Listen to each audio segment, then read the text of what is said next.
Kamel, ravi d'être avec toi ici, au cœur du Paradis Latin, l'un des plus anciens et réputés cabarets parisiens. Et ma première question, Kamel, elle est très simple. Qu'as-tu mis en place ici? Qu'est-ce que tu as créé? Donc le Paradis Latin m'a proposé de faire une nouvelle revue qui s'intitule L'Oiseau Paradis. C'est une revue, c'est un vrai cabaret. C'est une revue, c'est l'essence du cabaret, mais revisitée par ce qui exprime mon travail, c'est-à-dire qu'avec une troupe cosmopolite, avec des tableaux hyper modernes, mais aussi des tableaux qui sont plutôt puristes. La grande différence avec les autres cabarets, c'est que je mets aussi en scène le dîner, parce qu'il faut savoir que dans un cabaret, généralement, il y a un dîner-spectacle. Généralement, il y a le dîner, puis après un petit break, et après le spectacle commence. Moi, dès qu'on ouvre les portes, les gens sont accueillis par des artistes. Pendant tout le dîner, il se passe déjà plein de choses, et puis après, dans la continuité, il y a ce qu'on appelle le spectacle. Moi, j'aime bien dire la seconde partie du show, mais en réalité, c'est vrai qu'il y a un pré-show et un show. Quelle a été ta démarche pour créer cette nouvelle revue? Est-ce que tu t'es inspiré de ce qui se faisait avant ou est-ce que tu as créé le show en fonction du public traditionnel du cabaret? Comment est-ce que ça s'est passé à ce niveau-là? Non, alors en fait, ma démarche, elle a été beaucoup plus simple que ça. C'est-à-dire que on m'a donné carte blanche pour monter cette revue. Walter Butler, nouveau propriétaire des lieux, m'a dit, écoute, voilà, moi j'ai envie de faire une nouvelle revue. T'as envie de faire quoi? Qu'est-ce que tu proposes? Et il m'a dit, de toute façon, moi, c'est pas mon domaine, donc je te fais confiance. Je te suis depuis de nombreuses années et je te fais confiance. Et moi, à aucun moment, je me suis dit, bon, alors il faut que je fasse un spectacle qui plaît à telle et telle personne. J'ai fait juste ce que j'aimais, voilà, avec ma sensibilité. Moi, la revue, le cabaret, c'est quelque chose que j'aime. Après, c'est vrai que je pourrais pas faire une revue traditionnelle, c'est pas mon truc. Je ne saurais pas faire. Donc, par contre, j'aime le cancan, j'aime le grand final en blanc. Il y a des choses comme ça, moi, qui m'interpellent et qui me font rêver. Donc, voilà, j'avais aussi envie de faire une vraie revue parisienne, une vraie revue française. Et qu'est-ce qu'on appelle une vraie revue française ou parisienne? C'est que déjà, je me suis servi de l'histoire du lieu. Il faut savoir que le Paradis Latin, c'est l'un des plus vieux cabarets, construit à la demande de Napoléon. Puis il brûle, puis après c'est Gustave Eiffel qui reconstruit ce lieu pendant l'exposition universelle, et tout ça je l'ai utilisé dans l'histoire que je raconte dans cette revue, parce qu'il y a un fil conducteur. Et ce que j'aime bien aussi raconter des choses, j'aime l'émotion, j'aime que les gens s'éclatent et j'aime que aussi les gens apprennent des choses, et c'était le lieu mythique qui me permettait tout ça. Ça a été quoi le cheminement, Kamel, pour que tu te retrouves aux commandes de cette nouvelle revue dans ce lieu qui est, on peut le dire, mythique? Oui, alors Walter Butler, comme je disais, c'est donc le nouveau propriétaire des lieux, a vu plein de metteurs en scène et chorégraphes.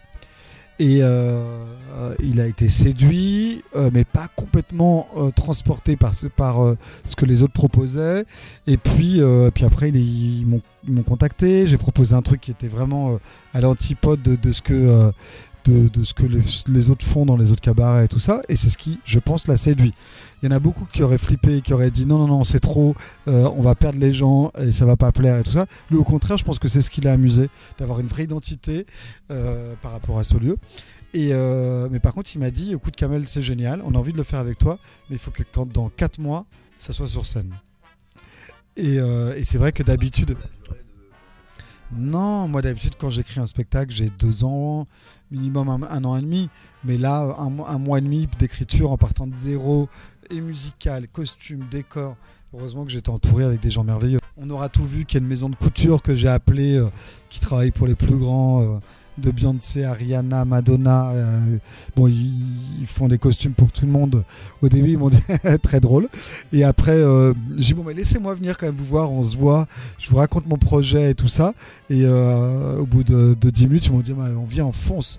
On est complètement fou, on va le regretter, mais on fonce. Et finalement, ils ont fait un super boulot. Alain Lagarde, le scénographe, c'est pareil. Voilà, on était vraiment une team et on se faisait confiance surtout. Tu l'as dit, vous avez eu très peu de temps pour monter de toutes pièces ce show. Ça a été un vrai défi. Est-ce que malgré toute ton expérience, il y a un moment où tu as douté, où tu as eu peur de ne pas tenir le délai? Alors, par rapport à la durée et le côté speed de ce projet, c'est vrai qu'il y a eu plein de doutes. Notamment, est-ce que les décors vont arriver à temps? Est-ce que les costumes vont arriver à temps, est-ce que c'est pas trop peu les répétitions, bon, tout ça il y a eu des doutes, mais de journalier quoi, tous les jours, jour et nuit, j'avais des doutes, et en même temps je sais que de toute façon on n'avait pas de choix, il fallait livrer le spectacle. Et moi j'aime travailler dans l'urgence, j'adore ça, je suis assez productif dans l'urgence, et je crois que j'ai embarqué des gens qui étaient encore plus fous que moi, que ce soit pour les décors, les costumes, la technique, les artistes et tout ça. Donc finalement on est tous montés dans le même bateau et on s'est amusé à le faire. Et j'aurais envie de dire qu'on n'a pas beaucoup dormi, mais avec une ambiance, il y avait une super ambiance. Donc c'était chouette. Et maintenant que le spectacle est prêt, qu'il est joué chaque semaine, même plusieurs fois par semaine, quel est ton rôle à toi ? Alors, le spectacle a lieu 6 jours par semaine. Ouais, et bientôt même 2 spectacles par jour. Mon rôle à moi maintenant, j'ai mis en place des gens qui font le suivi du spectacle. Une capitaine, une directrice artistique, voilà, y a du monde derrière qui suit. Moi, j'aime y venir. Et ce qui me surprend, et c'est assez rare dans les projets sur lesquels je suis, c'est que souvent je m'amuse je me rends compte en fait que je me sens comme un spectateur. J'ai le sentiment que ouais, et j'ai le sentiment que chaque soir c'est un peu, il y a un truc un peu différent. Il y a vraiment, j'ai laissé aussi beaucoup de place aux artistes pour s'approprier le bébé et mettre de leur personnalité dans ce projet.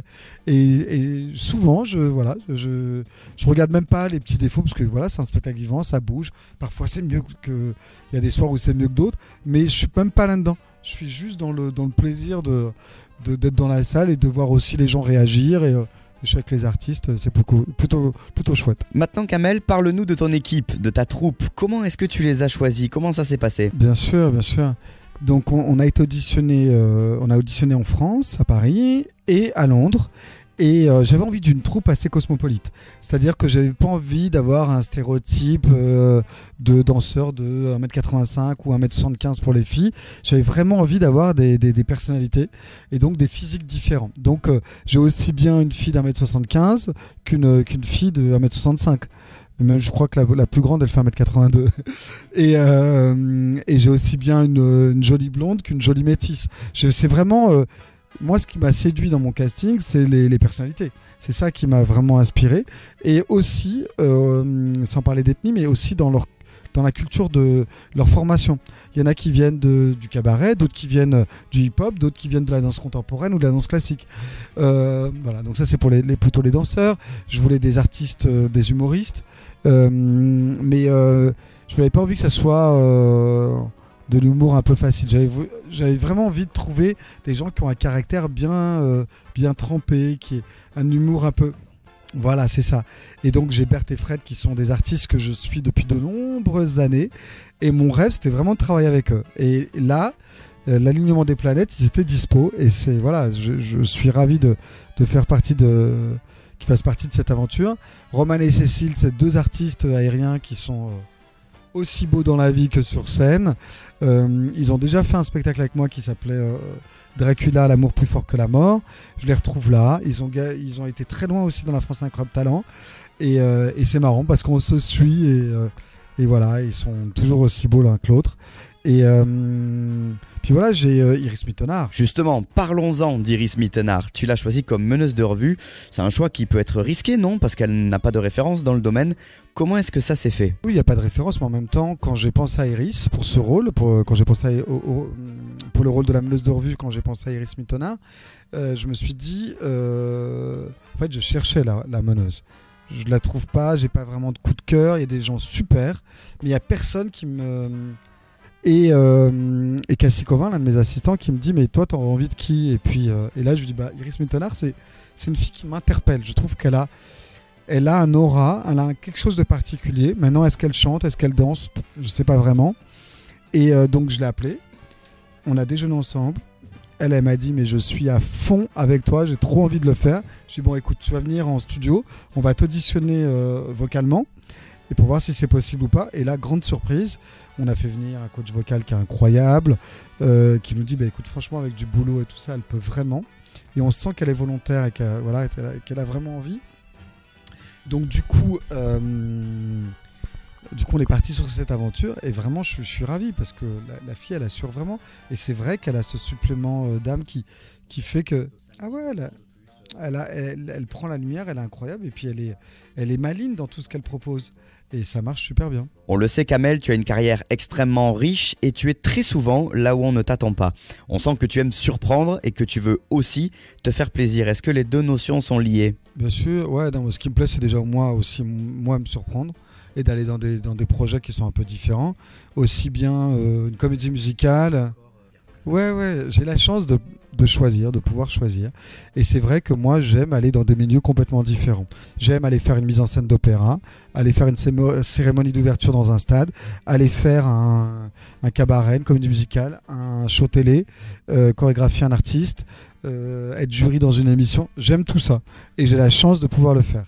Et ce que j'aime, c'est travailler dans l'infiniment grand et dans l'infiniment petit. C'est des exercices qui sont complètement différents, mais j'aime ça. Alors ce très beau spectacle que tu as créé pour le Paradis Latin, est-ce qu'il va s'exporter ou est-ce qu'il faut venir absolument ici au cœur de Paris pour le voir ? Et est-ce que tu peux, par ailleurs nous parler de tes futurs projets ? Donc non, l'Oiseau Paradis au Paradis Latin est résident. Donc on partira pas en tournée en France avec. Certes, on a été approché par différents pays pour éventuellement faire cette revue ailleurs, mais en tout cas en France, on la fera que ici au Paradis Latin. Ah ouais, il faut venir, puis il faut venir vite. Hein. Non, mais voilà. Mais puis après, moi, mes projets perso, j'en ai plusieurs, mais tant que c'est pas signé, je suis assez, ouais, un peu superstitieux, du coup j'en parle pas trop avant que les choses soient signées. Non, moi je repars pas dessus, non. Non. Voilà. Mais donc voilà, on verra bien. Il y a plein de choses, on verra ce qui ira jusqu'au bout ou pas. Et c'est notre métier, c'est comme ça. Dernière question, Kamel, pour ceux qui hésitent encore à venir au Paradis Latin, comment est-ce que tu peux les persuader de venir vers l'Oiseau Paradis, cette nouvelle revue que tu as créée ici ? L'Oiseau Paradis, c'est une revue festive. Ça, c'était très important. Pour moi, j'avais envie que les gens s'amusent et qu'ils ressortent avec les yeux qui brillent. Et je crois que ça marche plutôt pas mal. Donc, je sais pas, allez voir par exemple sur TripAdvisor ou sur d'autres choses. Vous verrez les retours des gens. Je crois qu'ils sont plutôt bons.